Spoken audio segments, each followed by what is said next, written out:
light is installed, but for now I'm just gonna sort of eyeball it and make sure it is straight, and then tighten the screw. This screw is what actually secures the outer swivel bracket to the inner bracket. So let's just tighten it for now, and we can come back and make sure it is straight later on. So okay, this kind of looks straight.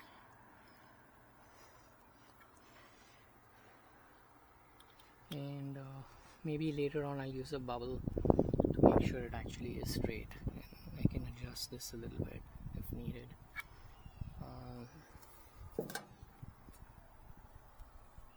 Yeah, it kind of looks straight.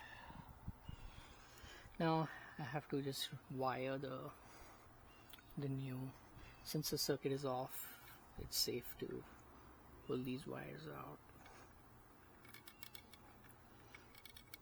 Eventually I'll be putting them back in when I use a wire nut.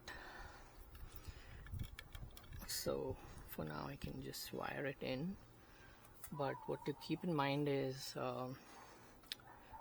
that I have to also first remove this silicone, the old silicone. So for this I think the best tool would be again the flathead screwdriver, and I'll just get that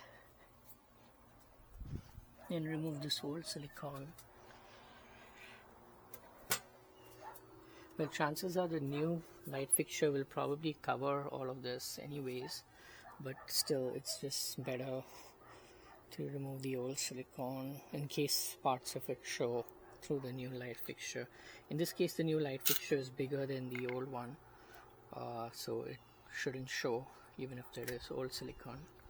But I'll just go ahead and remove this.